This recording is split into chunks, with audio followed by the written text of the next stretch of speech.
Hi යාළුවනේ. අද මම ඔයාලව එක්කන් යන්නේ ලංකාවේ අපිට තියෙන අති පූජනීය වගේම සුන්දරම ස්ථානයක් වෙන ශ්‍රී පාදස්ථානයට. බුදුරජාණන් වහන්සේගේ ශ්‍රී පතුල පිහිටුවා වදාළ මේ පින්බිම කරුණා කරන්න වාරේ වගේම අවාරේ දහස් ගණන් බැතිමතුන් එකතු වෙනවා. හැමෝගෙම හිතේ තියෙන ලොකු ගෞරවයක් වගේම අමුතුම ශක්තියක්.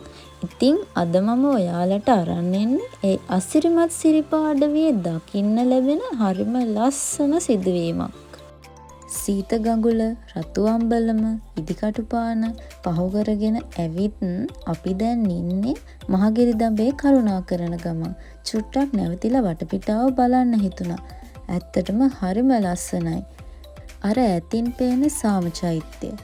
විදුලි ආලෝකයන්ගෙන් ආලෝකවත් වෙලා තියෙන්නේ අපි සිරිපාද කරුණාකරන මාර්ගය.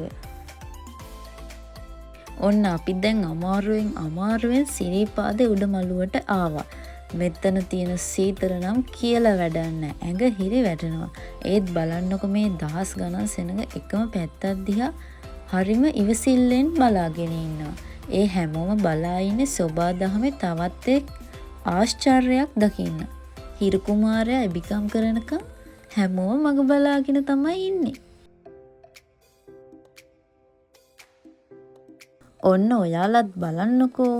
රන්වන් පාටින් මුළු අහසම හැඩ වෙනවා. හෙමින් ඉර පායලා එද්දි මුළු සිරිපා අඩවියම ආලෝකවත් වෙනවා. මේ තමයි අපි ආසාවෙන් බලන් ඉන්න ඉර සේවය.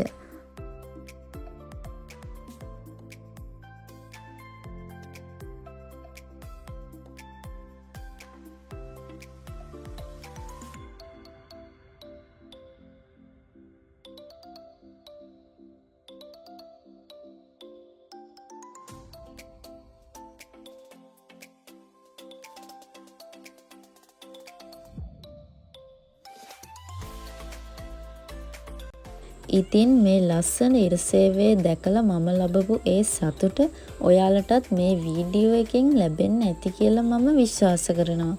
මේ වීඩියෝ එක බලපු හැමෝටමත් සිරිපා කරුණා කරන්න බලාපොරොත්තුවෙන් ඉන්න හැමෝටමත් ඉක්මනින්ම ඒ වාසනාව උදා වෙන්න කියලා මම හදවතින්ම ප්‍රාර්ථනා කරනවා. තවත් මේ වගේ ලස්සන වීඩියෝ එකකින් අපි ඉක්මනින්ම හමු වෙමු. හැමෝටම සුමන සමන් දෙවි පිහිටයි.